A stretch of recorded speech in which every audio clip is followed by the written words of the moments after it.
Do you see this ring? 'Tis Rome work, made to match by Castellani's imitative craft, Etrurian circlets, found some happy morn after a dropping April, found alive, spark-like, mid unearthed slopeside fig tree roots that roof old tombs at Chiusi.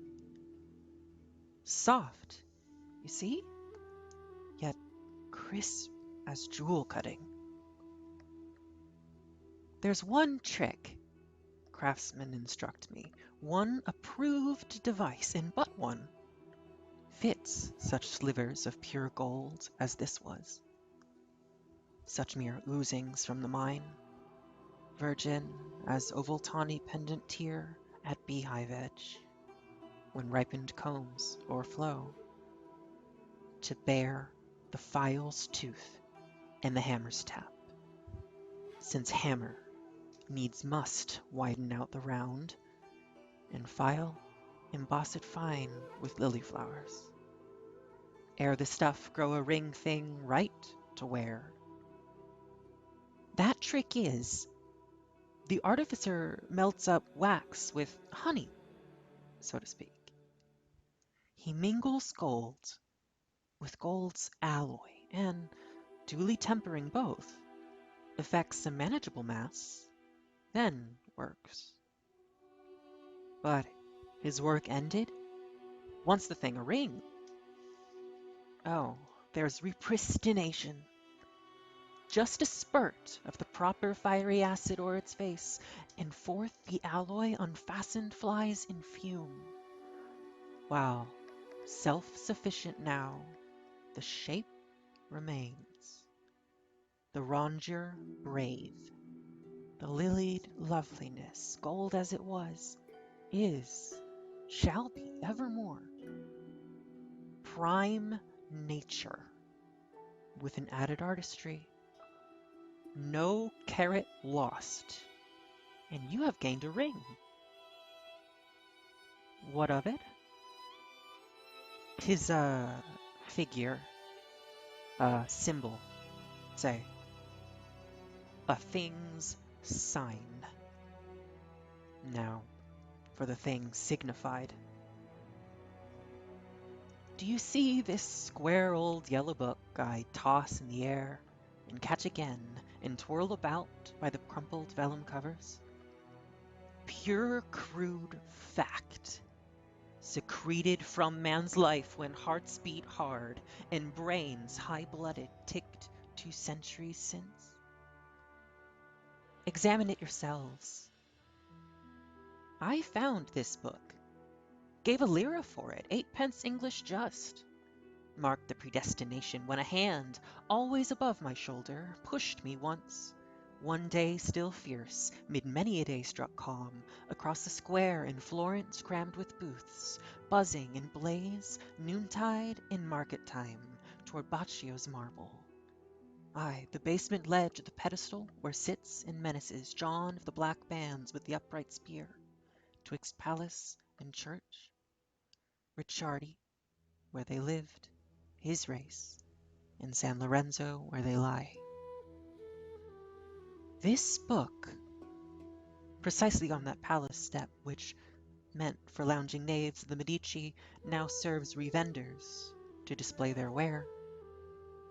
Mongst odds and ends of ravage, picture frames white through the worn gilt, mirror sconces chipped, bronze angel heads once knobs attached to chests, handled when ancient dames chose forth brocade. Modern chalk drawings, studies from the nude. Samples of stone, jet, breccia, porphyry, polished and rough. Sundry amazing busts in baked earth, broken, Providence be praised. A wreck of tapestry, proudly purposed web when reds and blues were indeed red and blue. Now offered as a mat to save bare feet, since carpets constitute a cruel cost, treading the chill scagliola bedward. Then A pile of brown-etched prints, 2 kratzy each, stopped by a conch atop from fluttering forth, sewing the square with works of one and the same master, the imaginative Sienese, great in the scenic backgrounds, name and fame none of you know, nor does he fare the worse. From these. Oh, with a Leonard going cheap if it should prove as promised that Joconde were of a copy contents the Louvre, these I picked this book from. 5 compeers in flank stood left and right of it, as tempting more. A dog's-eared Spicilegium, the fond tale of the frail one of the flower, by young Dumas, vulgarized Horace for the use of schools. The life, death, miracles of Saint Somebody else, his miracles, death, and life. With this, one glance at the lettered back of which, "And stall!" cried I. A lira made it mine. Here it is. This I toss and take again. Small quarto size, part print, part manuscript. A book in shape, but really? Pure crude fact, secreted from man's life when hearts beat hard and brains high-blooded, ticked 2 centuries since. Give it me back. The thing's restorative in the touch and sight. That memorable day, June was the month, Lorenzo named the square. I leaned a little and overlooked my prize by the low railing round the fountain source close to the statue where a step descends, while clinked the cans of copper as stooped and rose thick-ankled girls who brimmed them and made place for market men glad to pitch the basket down, dip a broad melon leaf that holds the wet, and whisk their faded fresh. And on I read pleasantly, though my path grew perilous, between the outspread straw work, piles of plates soon to be flapping. Each or 2 black eyes in swath of Tuscan hair on festus fine. Through fire irons, tribes of tongs, shovels and sheaves, skeleton bedsteads, wardrobe drawers agape, rows of tall, slim brass lamps with dangling gear, and worse, cast clothes sweetening in the sun. None of them took my eye from off my prize. Still read I on, from written title page to written index, on, through street and street, at the Strozzi, at the pillar, at the bridge, till, by the time I stood at home again in Casa Guidi by Felice Church, under the doorway, where the black begins with the first stone slab of the staircase cold, I had mastered the contents, knew the whole truth gathered together, bound up in this book, print 3/5, written supplement the rest. Romana Homicidiorum. Nay, better translate. A Roman murder case. Position of the entire criminal cause of Guido Franceschini, nobleman, with certain 4 the cutthroats in his pay.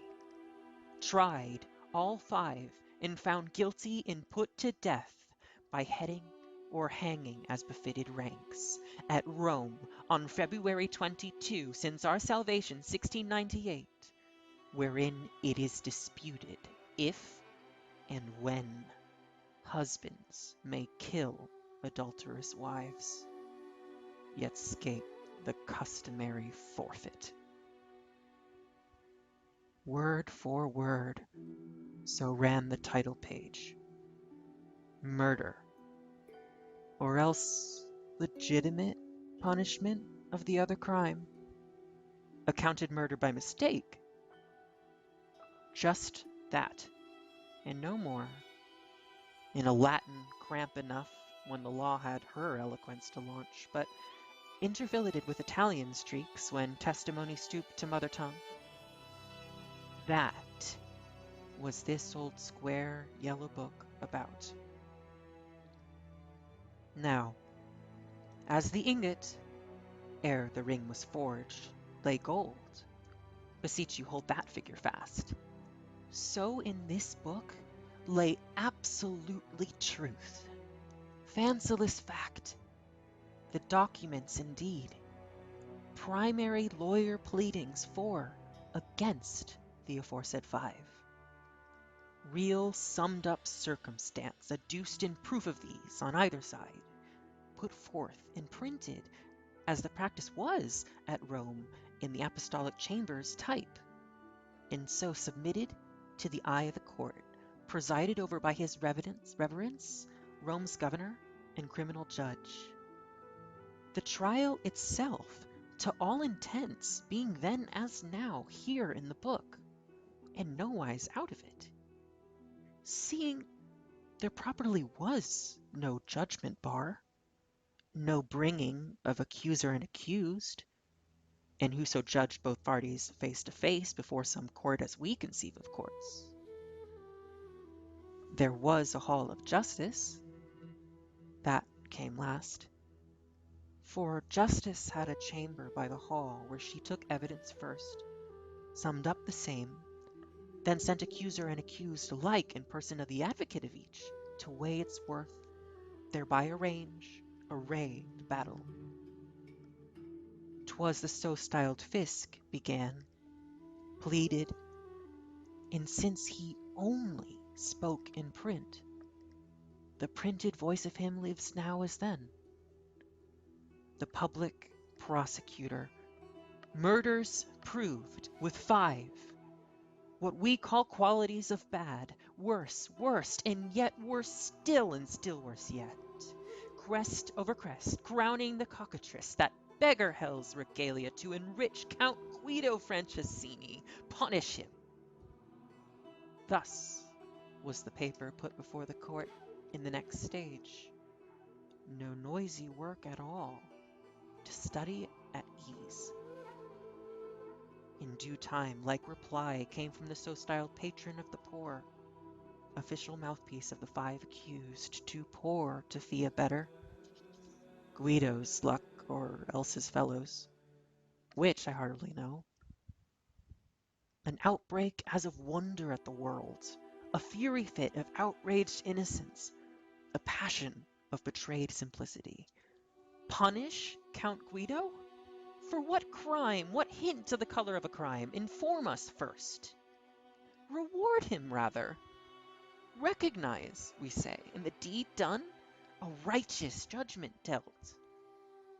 All conscience and all courage, there's our count, charactered in a word. And what's more strange, he had companionship and privilege, found 4 courageous, conscientious friends. Absolve, applaud all 5 as props of law, sustainers of society. Perchance a trifle over hasty with the hand to hold her tottering ark had tumbled else, but that's a splendid fault, whereat we wink, wishing your cold correctness sparkled so. Thus paper second followed paper first. Thus did the 2 join issue. Nay, the 4, each pleader having an adjunct. True, he killed, so to speak, in a certain sort, his wife, but laudably, since thus it happed, quoth one. Whereat more witness, and the case postponed. Thus it happed not, since thus he did the deed, and proved himself thereby portentousest of cutthroats, and a prodigy of crime, as the woman that he slaughtered was a saint, martyr, and miracle, quoth the other to match. Again, more witness, and the case postponed. A miracle? I of lust and impudence. Hear my new reasons, interposed the first. Coupled with more of mine, pursued his peer. Beside, the precedents, the authorities. From both at once a cry with an echo, that was a firebrand at each fox's tail unleashed in a cornfield, soon spread flare enough as hurtled thither and there heaped themselves from earth's four corners, all authority and precedent for putting wives to death, or letting wives live, sinful as they seem. How legislated now in this respect Solon and his Athenians? Quote the code of Romulus in Rome, Justinian speak, nor modern Baldo, Bartolo be dumb. The Roman voice was potent, plentiful. Cornelia de Sacchariis hurried to help Pompeia de Parricides. Julia de something or other jostled Lex this and that. King Solomon confirmed Apostle Paul. That nice decision of Dolabella, eh? That pregnant instance of Theodoric, oh, down to that choice example Aelian gives. An instance I find much insisted on of the elephant, who, brute beast though he were, yet understood and punished on the spot his master's naughty spouts and faithless friend. A true tale which has edified each child. Much more shall flourish favored by our court. Pages of proof this way, and that way proof, in all ways. Once again, the case postponed. Thus wrangled, brangled, jangled they a month. Only on paper, pleadings all in print. Nor ever was, except in the brains of men, more noise by word of mouth than you hear now. Till the court cut all short with, judged your cause, receive our sentence. Praise God, ye pronounce Count Guido devilish and damnable. His wife Pompilia, in thought, word, and deed, was perfect pure. He murdered her for that. As for the four who helped the one, all five, why, let employer and hirelings share alike in guilt and guilt's reward, the death their due. So, was the trial at end, do you suppose? Guilty you find him? Death you doom him to. I were not Guido, more than needs, a priest. Priest, and to spare. This was a shot reserved. I learn this from epistles which begin here where the print ends. See the pen and ink of the advocate, the ready at the pinch. My client boasts the clerkly privilege, has taken minor orders many enough, shows still sufficient chrism upon his pate to neutralize a blood stain. Presbyter, praemitonsuri, subdiaconus, sacerdos, so he slips from underneath your power, the temporal, slides inside the robe of Mother Church. To her we make appeal, by the Pope, the Church's head. A parlous plea, put in with noticeable effect, it seems. Since straight, resumes the zealous orator, making a friend acquainted with the facts, once the word clericality let fall, procedure stopped, and freer breath was drawn by all considerate and responsible Rome. Quality took the decent part, of course, held by the husband, who was noble too, or, for the matter of that, a churl would side with too refined susceptibility, an honor which, tender in the extreme, stung to the quick, must roughly right itself at all risks, not sit still and whine for law as a Jew would if you squeezed him to the wall. brisk trotting through the ghetto. Nay, it seems even the Emperor's envoy had his say to say on the subject. Might not see unmoved civility menaced throughout Christendom by too harsh measure dealt her champion here. Lastly, what made all safe? The Pope was kind. From his youth up, reluctant to take life. If mercy might be just and yet show grace, much more unlikely than in extreme age to take a life the general sense bade spare. 'Twas plain that Guido would go scatheless yet. But human promise, oh, how short of shine, how topple down the pillars of hope we rear, how history proves. Nay, read Herodotus. Suddenly starting from a nap, as it were, a dog sleep with one shut, one open orb, cried the Pope's great self, innocent by name and nature too, and 86 years old, Antonio Pignatelli of Naples, Pope who had trod many lands, known many deeds, probed many hearts, beginning with his own, and now was far in readiness for God.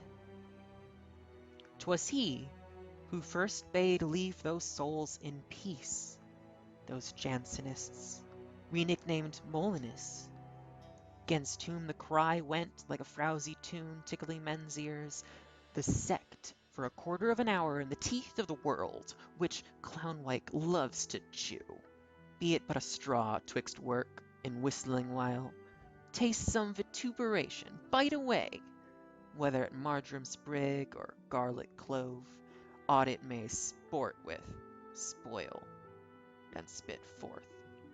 Leave them alone, bade he, those Molinists, who may have other light than we perceive. Or why is it the whole world hates them thus? Also, he peeled off that last scandal rag of nepotism, and so observed the poor that men would merrily say, halt deaf and blind, who feed on fat things, leave the master's self to gather up the fragments of his feast. These be the nephews of Pope Innocent. His own meal costs but 5 carlines a day, poor priest's allowance, for he claims no more. He cried of a sudden, this great, good old Pope, when they appealed in last resort to him, I have mastered the whole matter, I nothing doubt. Though Guido stood forth priest from head to heel, instead of, as alleged, a piece of one. And further, were he, from the tonsured scalp to the sandaled soul of him, my son and Christ's, instead of touching us by fingertip as you assert, and pressing up so close, only to set a blood smutch on our robe, I and Christ would renounce all right in him. Am I not Pope, and presently to die, and busied how to render my account? And shall I wait a day ere I decide on doing or not doing justice here? Cut off his head tomorrow by this time.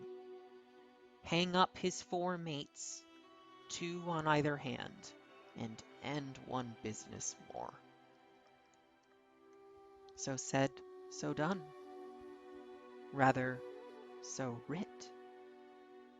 For the old Pope bade this, I find, with his particular chirograph, his own no such infirm hand, Friday night, And next day, February 22, since our salvation, 1698, not at the proper head and hanging place on Footbridge, close by Castellangelo, where custom somewhat staled the spectacle, 'twas not so well in the way of Rome, beside the noble Rome, the Rome of Guido's rank, but at the city's newer, gayer end, the cavalcading promenading place beside the gate and opposite the church, under the Pincian gardens green with spring, 'neath the obelisk twixt the fountains in the square, did Guido and his fellows find their fate.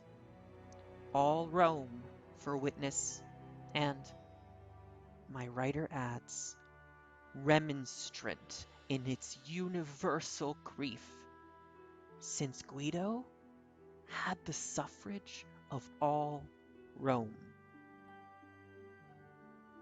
This is the bookful.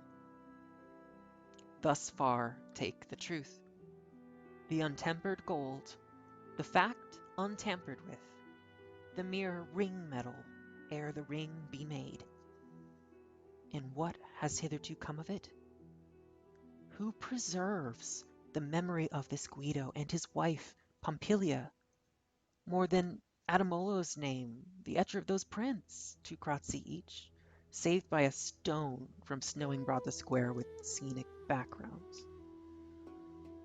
Was this truth of force, able to take its own part as truth should, sufficient, self-sustaining? Why, if so, yonder's a fire, into it goes my book. As who shall say me nay, and what the loss? You know the tale already. I may ask, rather than think to tell you, more thereof. Ask you not merely who were he and she, husband and wife, what manner of mankind, but how you holds concerning this and that other yet unnamed actor in the piece, the young, frank, handsome, courtly canon, now the priest, declared the lover of the wife, who, no question, did elope with her, for certain bring the tragedy about, Giuseppe Caponsacchi. His strange course in the matter, was it right or wrong, or both? Then the old couple, slaughtered with the wife by the husband as accomplices in crime, those Comparini, Pietro and his spouse. What say you to the right or wrong of that? When, at a known name whispered through the door of a lone villa on a Christmas night, it opened that the joyous hearts inside might welcome as it were an angel guest come in Christ's name to knock and enter, sup and satisfy the loving ones he saved, and so did welcome devils and their death. I have been silent on that circumstance, although the couple passed for close of kin to husband and wife, were by some accounts Pompilia's dairy parents. You know best. Also, that infant the great joy was for, that Gaetano, the wife's 2 weeks' babe, the husband's firstborn child, his son and heir, whose birth and being turned his night to day. Why must the father kill the mother thus? Because she bore his son and saved himself. Well, British public, ye who like me not, God love you, and will have your proper laugh at the dark question. Laugh it. I laugh first. Truth must prevail, the proverb vows. And truth? Here is it all in the book at last, as first there it was all in the hearts and heads of Rome. gentle and simple, never to fall nor fade nor be forgotten. Yet a little while, the passage of a century or so, decades thrice 5, and here's time paid his tax, oblivion gone home with her harvesting, and all left smooth again as scythe could shave. Far from beginning with you London folk, I took my book to Rome first, tried truth's power, unlikely people. Have you met such names? Is a tradition extant of such facts? Your law courts stand, your records frown a row. What if I Roman rubbish? Why, you'll waste your pains and end as wise as you began, everyone snickered. Names and facts thus old are newer much than Europe news we find down in today's diarrhea. Records, quotha? Why, the French burned them. What else do the French, that rap and rending nation? And it tells against the church, no doubt. Another gird at the temporality, your trial, of course. Quite otherwise this time, submitted I, clean for the church and dead against the world. The flesh and the devil does it tell for once. The rarer and the happier. All the same, content you with your treasure of a book, and waive what's wanting. Take a friend's advice. It's not the custom of the country. Mend your ways indeed, and we may stretch a point. But go get you manned by Manning, and new manned by Newman, and mayhap wise manned to boot by Wiseman, and we'll see. Or else we won't. Thanks meantime for the story, long and strong. A pretty piece of narrative enough, which scarce ought so to drop out, one would think, from the most curious annals of our kind. Do you tell the story now, in offhand style, straight from the book? Or simply here and there, the while you vault it through the loose and large, hang to a hint? Or is there book at all? And don't you deal in poetry, make-believe, and the white lies, it sounds like? Yes and no. From the book? Yes. Thence bit by bit I dug the lingot truth, that memorable day, essayed and knew my piecemeal gain was gold. Yes. But from something else surpassing that, something of mine, which, mixed up with the mass, made it bear hammer and be firm to file. Fancy with fact is just one fact the more. To wit, that fancy has informed, transpierced, threaded, and so thrown fast the facts else free. As right through ring and ring runs the Jereed and binds the loose, one bar without a break. I fused my live soul in that inert stuff before attempting smithcraft on the night after the day when, truth thus grasped and gained, the book was shut and done with and laid by on the cream-colored massive agate, broad 'neath the twin cherubs in the tarnished frame of the mirror, tall thence to the ceiling top. And from the reading and that slab I leant my elbow on, the while I read and read. I turned to free myself and find the world, and stepped out on the narrow terrace, built over the street and opposite the church, and paced its lozenged brickwork sprinkled cool. Because Felice church side stretched, aglow through each square window fringed for festival, whence came the clear voice of the cloistered ones chanting a chant made for midsummer nights.